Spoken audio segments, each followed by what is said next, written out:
Thanks for tuning in here to Park City Television and the Mountain Morning Show.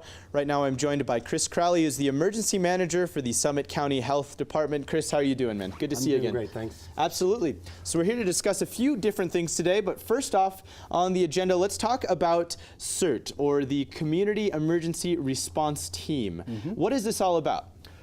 Well, it's about the community being involved in emergencies. We have almost 90 people now who have volunteered their time to learn a variety of skills related to emergency rescues and helping out during large crises or disasters. So really these people are volunteering their time to become more educated, to know how to almost be not exactly like a first responder in an emergency situation, but could be kind of the bridge between what is happening, the crisis, and the first responder. They can at least kind of de-escalate the situation, or maybe provide some really much needed emergency service right there on the spot. Absolutely, and one of the key points of CERT is that there is a high likelihood that you could be, as a private citizen, the actual first person right in the middle of that emergency. And with that added training, with the understanding of how emergencies are going to progress and their ability to get in there and provide our number one responsibility, the most help to the most people, they can get in and do that sort of pre-first response work, really to help their community, their friends, their neighbors, and to stay safe and keep people out of the way of first responders as they're approaching. Yeah, absolutely. And as a community member, you feel a little bit more secure knowing that there's 90 other people in this community that have the training to handle a situation if it were to arise. That's a really big deal. So let's talk about how people can become certified if they wanted to become an emergency response member. How is that possible? Yeah, so Summit County offers 2 CERT courses each year. They're approximately 7 weeks long. It's one night a week, approximately 3 hours. Okay. And then we do a practical where we test all of our skills, such as cribbing, so lifting heavy objects with crowbars and pulling victims out from areas they may be trapped in. They learn advanced first aid. They learn methods of stopping bleeding and general techniques for search and rescue, light search and rescue, keeping safe in fires, things like that. These are some so really very comprehensive. Very important skills too as well. Like I said, they're really the bridge between the true first responders, the true professionals in the field, but at the same time you could be really saving a life, truly, in the sense of if you're out hiking, if you're out and there's not a lot of time for the emergency responders to get there, this is a perfect training to be able to handle those kind of situations. And in the worst situations as well. I mean, obviously we've talked about the earthquake that has been talked about for probably 50 years here in Utah. You're prepared for situations like that, so that's great. Correct. So again, you go to the Summit County Health Department to figure out the well, if you go to summitcounty.org, to our website, there is a link for you to sign up for CERT. Our next class will begin again in the fall. Okay. And there are approximately 30 people in each class, and they fill up, so sign up by all means. And if you have CERT training already, please sign up so that we know who you are. Excellent. And our CERT program is now linked with our new alert system, Summit County Alert System. So if something does happen and we need CERT members to respond to a particular incident, we would do that through the alert system. Wow, that's great. So it's tied in there as well. So that's everything about the Community Emergency Response Team.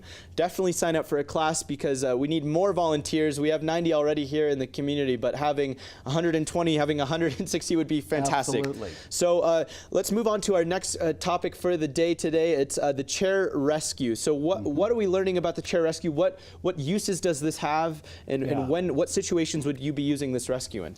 And this is one of those things that we learn in CERT class, how to get somebody away from danger, and that's really what we would be doing. And one of the things in a mass care situation is we can't always get the rescue services to the victim, so that we have to get the victim to the rescue service. An area, the triage, where we would have a lot of people who need care, and then the first responder, the EMTs, or even our medical reserve corps would be there to help at that location. It's very difficult, especially in an earthquake, to have medical reserve corps or EMTs running around to every victim. So this particular rescue helps us to transport victims who might have injuries to their legs, or maybe they have a rib. Maybe incapacitated, not be able to move. Something that they wouldn't necessarily be able to move, or it would be bad for us to pick them up. Okay, that makes sense. And risk further damage to wherever their injury may be. Excellent. So the way we do this is pretty simple. We get any chair that is sturdy and a willing victim. And we have a willing victim, I guess you could say, Right. Jenny. She is a salesperson here at Park City Television. She's great. Thank you so much for being the volunteer for this morning. So Chris, let's do a little demonstration and see how this all works. We might have to move the chair a little bit. We're going to get this relic from the 80s. Yeah. The chair I'm speaking of. And again, we're looking for a fairly sturdy chair because we're going to be lifting from the front legs and the back. In the back. We want to position I'm gonna get our on this victims side here. squarely in the middle. Okay. If they're unconscious or quasi-unconscious, we can secure them into the chair. We want them to hold on to the sides whenever we can. And then the process is pretty simple. I'm going to tip her back pretty deeply. And I'm going to lift. And you're going to lift from as low on the legs as you can. Okay. And on 3, we're going to go straight up. And we're also going to have a plan beforehand. We're going to lift on 3. Okay. And we're going to go right there. Right there. And this is you made a good point. Communication is key through all of this. The last thing you want to do is have someone injured in the chair and drop them out of the chair. So, exactly. All right, let's do this. So Jenny, first thing I'm hold gonna on do, tight. I did leg workouts yesterday at the gym, so I'm feeling a little weak-legged today. I'm going to secure the bottom of that leg. Okay. And I'm going to let the victim know. I'm going to tip you back. And let me know when you're secure. I'm secure, ready to go. 1, 2, 3, up, and Back. let's walk forward, or backwards in your case. In backwards in my case, Perfect. and there's a step coming. And then we'll put her down, and you are now safe. You're safe. Thanks, guys. Excellent. Thank you, Jenny. Appreciate it. Round of applause for Jenny there. Fantastic victim. Thank you so much. Well, Chris, that's very important information there. Where can people go to get more information about emergency situations and emergency preparedness here in Summit County? Well, again, I think if you go to the emergency management website at summitcounty.org, that'll give you tons of great resources. We like to go to Be Ready Utah, which is a fantastic resource, and ready.gov. There are just hordes of emergency related information for the public, and it's really public related. One thing I want to say about the chair lift, the chair rescue is that comes in really, really handy, especially if you have to move a victim over a long distance, like a few hundred feet or maybe 100 yards. It's very hard to hold somebody who might be unconscious and flopping around.